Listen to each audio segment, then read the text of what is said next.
Shalom pemirsa setia semua kitab suci. Terima kasih ya sudah klik video YouTube ini. Kiranya kebenaran firman Tuhan yang disampaikan bisa menerangi kehidupan saudara dan memampukan saudara berbagi kebenaran ini kepada kerabat, sahabat, dan komunitas saudara. Jangan lupa ya, berkat Tuhan jangan sampai disimpan sendiri. Ayo klik tombol subscribe dan like, dan share video ini sebanyak-banyaknya ke orang yang kamu kenal. Tuhan Yesus memberkati.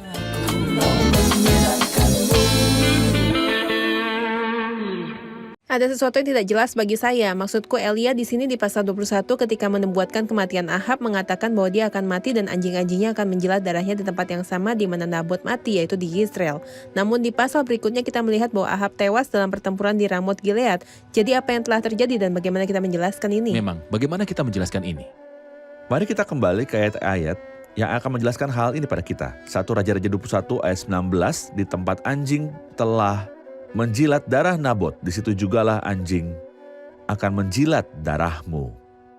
Dan ada penilaian kedua, sesungguhnya aku akan mendatangkan dalam ayat 21 malapetaka kepadamu. Aku akan menyapu engkau dan melenyapkan setiap orang laki-laki dari keluarga Ahab, baik yang tinggi maupun yang rendah, kedudukannya di Israel. Dan aku akan memperlakukan keluargamu sama seperti keluarga Yerobeam bin Nebat dan seperti keluarga Baisa bin Ahia, oleh karena engkau menimbulkan sakit hatiku dan oleh karena engkau mengakibatkan orang Israel berbuat dosa. Di sini jelas bahwa di tempat yang sama, anjing akan menjilat darahnya.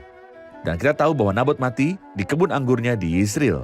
Ayat 27 dari pasal yang sama ini, segera sudah Ahab mendengar perkataan itu, ia mengoyakkan pakaiannya, mengenakan kain kabung pada tubuhnya dan berpuasa. Bahkan ia tidur dengan memakai kain kabung dan berjalan dengan langkah lamban.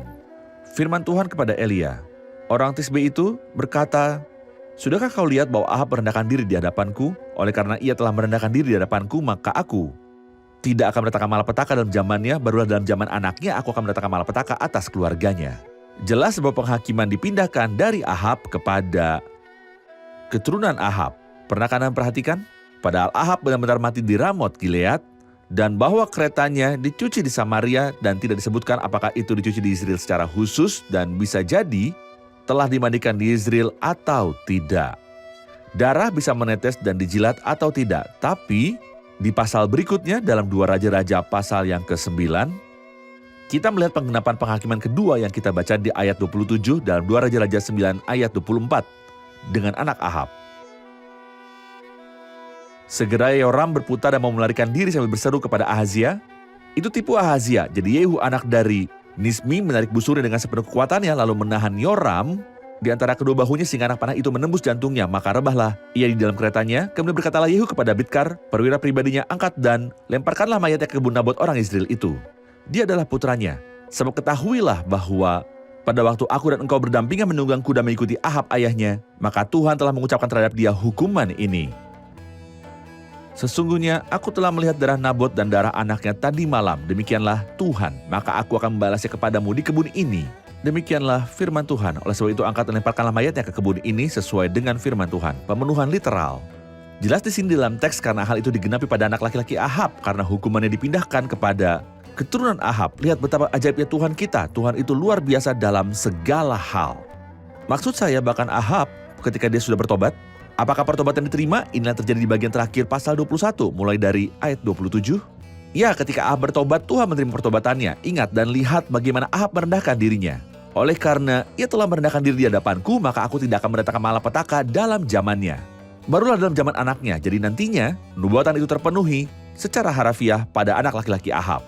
Itu bisa saja digenapi pada Ahab. Saat kereta itu dicuci, Di kebun anggur Nabot, dan Alkitab menyebutkan bahwa Jehu berkata bahwa dia tidak lupa ketika mereka berkendara berdampingan di belakang Ahab pada saat insiden Nabot orang Israel itu. jadi bisa saja seperti yang Anda katakan bahwa dia benar-benar mati di Ramoth Gilead dan kereta itu dipindahkan ke Samaria. Atau di daerah Yizreel dan kereta dicuci Atau di sana. mungkin tidak. Mungkin.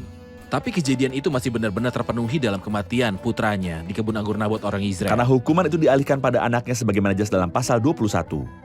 Saudara Amin, mari kita ke pasal 22. Saya ingin Anda mengomentari kemunculan tokoh dalam peristiwa ini sebagai Raja Yehuda, yaitu Yosafat. Mohon beri gambaran tentang dia dan bagaimana dia berurusan dan bersekutu dengan Ahab. Sebenarnya Yosafat, Raja Yehuda adalah seorang raja yang saleh. Ketika Ahab berada di Israel adalah seorang raja yang jahat. Sungguh aneh rasanya jika Raja Yosafat yang saleh itu pergi ke Israel tempat pemujaan Baal dan penyembahan berhala dan bergaul dengan Ahab. Kedekatan dari kedua keluarga itu mengakibatkan Yoram, putra Yosafat, menikah dengan Atalia, putri Ahab dan Izebel. Atalia seorang yang jahat, menikah dengan Yoram, putra Raja Yosafat yang saleh. Ketika orang percaya diikat kepada orang yang tidak beriman, ini adalah bahaya yang serius. Saya dapat mengatakan bahwa ini bertentangan dengan firman Tuhan. Dalam 2 Korintus pasal yang ke-6, Tuhan memberitahu kita dalam Roh Kudus, janganlah kamu merupakan pasangan yang tidak seimbang dengan orang-orang yang tidak percaya. Untuk apa hubungan memiliki kebenaran dan pelanggaran? Persekutuan apa yang punya terang dan gelap? Apa hubungan Kristus dengan Belial? Apa yang dibagikan orang beriman dengan orang yang tidak percaya? Kesepakatan apa yang dimiliki oleh bait Allah dengan berhala? Karena itu keluarlah dan berpisahlah dari mereka. Kata Tuhan, janganlah menyentuh sesuatu yang najis, maka aku akan menyambutmu. Menyedihkannya ketika Yosafat pergi kepada Ahab, lalu katanya, tahukah kamu bahwa Ramot Gilead sebenarnya milik kita? Tetapi kita tinggal diam saja. Sebenarnya balasan dari Yosafat itu tidak baik. Maksudku jujur, itu hanyalah rasa hormat dan kurangnya kesetiaan. Lalu dia berkata kepada Raja Israel, aku dan engkau, rakyatku dan rakyatmu, kudaku dan kudamu, dan ini tidak harus terjadi antara orang beriman dan tidak beriman. Umat Allah diminta untuk memisahkan diri dari yang jahat.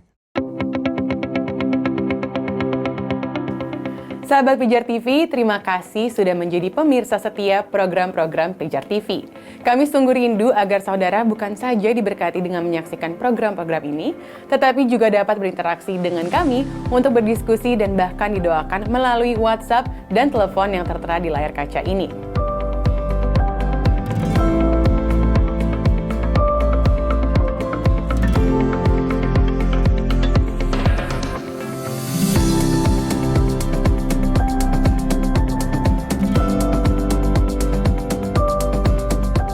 Hubungi kami sekarang melalui WhatsApp, tim Respon Pijar TV siap untuk melayani saudara.